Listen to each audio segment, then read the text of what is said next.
సమస్యలలో ఉన్నావా? కానీ ఈ యొక్క వాక్యం, దేవుని వాక్యం సెలవిస్తా ఉంటుంది, అరణ్యంలో కూడా ఆయన త్రోవ కలుగ చేసేవాడు దేవుని మనం కలిగి ఉన్నాము. ఎడారిలో కూడా ఆయన నదులు పారజేయుచున్న దేవుని కూడా మనం కలిగి ఉన్నాం కనుక, నిజమైన దేవుణ్ణి మనం కలిగి ఉన్నాము కనుక, దేవుని యందు నిరీక్షణ ఉంచి, గొప్ప విశ్వాసం ఉంచి, నువ్వు ఎన్నో సమస్యలతో ఉన్నావేమో, ఎన్నో ఇరుకులలో ఉన్నావేమో, ఎన్నో ఇబ్బందులతో బాధపడుతున్నావేమో, ఎన్నో సమస్యలతో కొట్టుమిట్టాడుతున్నావేమో, కానీ ఈ యొక్క వాక్యమును బట్టి దేవుని యందు గొప్ప విశ్వాసంతో నిరీక్షణ ఉంచి మనం దేవుని యందు కనిపెట్టుకొని ఉండాలని దేవుని వాక్యం సెలవిస్తా ఉంటుంది. చూడండి ప్రియ సహోదరి సహోదరులారా, ఇంకా నువ్వు అప్పుల సమస్యలతో బాధపడుతున్నావా, ఆర్థిక ఇబ్బందులతో కూడా బాధపడుతున్నావా?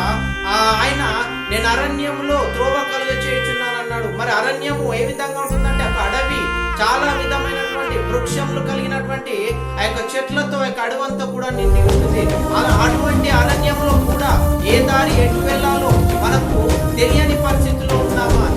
అన్ని సమస్యలతో నువ్వు బాధపడుతున్నావు. ఒకవేళ ఏ సమస్య ఎటు నుంచి వస్తుందో తెలియదు, ఏ సమస్య ఏ ఇరుకు నుంచి నువ్వు ఏ ఇరుకులో పడతావో కూడా నీకు తెలియదు. కానీ అటువంటి గొప్ప అరణ్యంలో కూడా, అంత పెద్ద అడవిలో కూడా ఆయన త్రోవ కలుగ చేయుచున్నాను అంటున్నాడు. కనుక మనం ఎన్ని సమస్యలు ఉన్నాడు, అడవి ఏ విధంగా అయితే పెద్ద పెద్ద వృక్షములు కలిగి ఉంటుందో, అన్ని సమస్యల్లో కూడా నువ్వు బాధపడుచున్నావా? ఏ దారి ఎట్టుకోవాలో నీకు తెలియని అయోమయంలో నీవు ఉంటున్నావేమో కావచ్చు. కానీ అన్ని సమస్యల్లో కూడా దేవుడు నిన్ను విడిపించడానికి ఆశపడుచున్నాడు. కనుక దేవుని యందు మనం గొప్ప నిరీక్షణ ఉంచాలి, దేవుని యందు నమ్మకం ఉంచాలి, ఆయన కొరకు కనిపెట్టుకొని ఉండాలి.